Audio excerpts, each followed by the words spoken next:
বুড়িমার গল্প এখানে কোনো গল্প নয়, বাস্তব ঘটনা শোনানো হয়। স্বাগতম সবাইকে আমার বুড়িমার গল্পের 36 নম্বর এপিসোডে। আমি তোমাদের ছোট চন্দ্র। আজকের এই গল্পটি শ্মশানঘাটের একটা গল্প। আর একটা সন্তান সন্ধ্যায় তার বাড়ি না গিয়ে এক বৃত্ত শ্মশানঘাটে পৌঁছে যায়। আর আজকের এই গল্পটা সবটা দেখতে থাকুন। সেই সন্তানটার সঙ্গে কী হয়েছিল সবটা জেনে যাবেন। চলুন গল্পের দিকে এগিয়ে যাই। সেই গ্রামের নাম ছিল ভাঙ্গাডাংরা। আর সেই গ্রামে খুব কমই মানুষ বসবাস করত। সেই গ্রামে জনগণ কম হয়। সন্ধ্যার পর সেই গ্রামে পুরো নিস্তব্ধ হয়ে যায়। সেই গ্রামে হঠাৎ একদিন ফিরে আসে কলকাতার এক সাংবাদিক সায়ন্ত। ছোটোবেলায় সে এই গ্রামেই বড় হয়েছিল।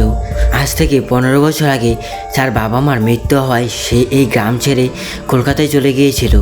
সায়ন্ত সেই গ্রামে পৌঁছেই ভাড়া নেয় এক পুরনো বাড়ি। সায়ন্ত যেই বাড়িটা ভাড়া নিয়েছিল তার পাশেই ছিল একটা শ্মশান ঘাট। সে যখন প্রথম রাতের খাওয়া দাওয়া শেষ করে তারা ঘরে চলে যায়, ঠিক তখনই শ্মশানের সাইড থেকে আওয়াজ আসে, সায়ন্ত ফিরে আয়, সায়ন্ত শ্মশানের দিকে ফিরে আয়।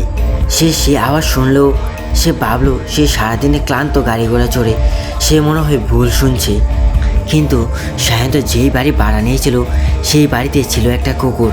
আর সেই কুকুর শ্মশানের দিকে তাকিয়ে অদ্ভুতভাবে ঘেউ ঘেউ করে চিৎকার করছিল। সায়ন্ত তার ভুল ভেবে সে ঘুমিয়ে পড়ল। পরদিন সকালে সায়ন্ত যখন গ্রামে ঘুরতে বেরোয়, তার ছোটোবেলার এক বন্ধু বিপুলের সঙ্গে তার দেখা হয়। অনেক গল্পের মাঝে বিপুল বলে উঠল, তোর বাবা মার মৃত্যুটা কোনো দুর্ঘটনা নয় রে, সেই দিন শ্মশানে কিছু একটা ঘটেছিল। এই কথা শুনে সায়ন্তর মাথায় যেন বাজ পড়ল। সে তো জানে তার বাবা মার মৃত্যুর কারণ ছিল সাপের কামড়। সায়ন্ত সেখানে আর কিছু না বলে সে মনে মনে ভাবলো, এগুলো কি হচ্ছে আমার সাথে। সায়ন্ত সেখান থেকে আর কোনো কথা না বলে চলে এসে সেই দিন রাতে সায়ন্ত তার ঘরে একটা ডায়েরি খুঁজে পায়। সেই ডায়েরিটা ছিল সায়ন্তের বাবার। আর সেই ডায়েরিতে লেখা ছিল, আজ রাত কালী মন্দিরের পিছে শুরু হবে ভয়ানক যজ্ঞ। আমরা শ্মশানের আত্মাকে বাদ দিয়ে যাচ্ছি, যদি ব্যর্থ হই কেউ আমাদের বাঁচাবে না। সায়ন্ত এই ডায়েরিটা পড়ে মনে এক গাদা দুঃখ আর ভয় নিয়ে সে ঠিক করলো, আমার মা বাবার সঙ্গে সেই রাতে কী হয়েছিল আমার সেটা জানতে হবে। সায়ন্ত সব ভয় দূর করে ডায়েরির লেখা অনুযায়ী রাত্র 12টার দিকে সে একা চলে যায় সেই শ্মশানে। পুরো শ্মশান জুড়ে ঘন কুয়াশা। আর ঠিক তখনই তার সামনে একটা ছায়ামূর্তি এসে দাঁড়ায়। আর সেই ছায়াটা ছিল তার মার।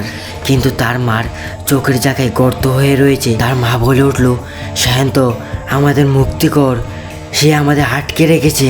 সেই সময় শোনা গেল সে মন্দিরে ঘণ্টধ্বনি আর এক পুরুষের কণ্ঠ মন্ত্রপাঠ। সায়ন্ত গাছের আড়াল থেকে দেখে তার ছোটবেলার বন্ধু বিপুলই হলো আসল খলনায়ক।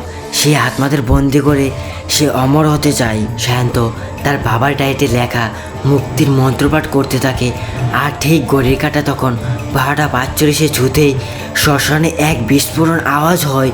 আর সেই আওয়াজের সঙ্গে সঙ্গে আকাশে এক ছায়া ওড়ে। আকাশের দিকে দেখা যাচ্ছে সব আত্মারা আস্তে আস্তে মুক্তি পেয়েছে।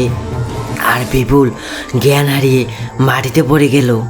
আর পরে জানা যায় বিপুল এই কারণে সে আর কোনোদিন কথা বলতে পারেনি।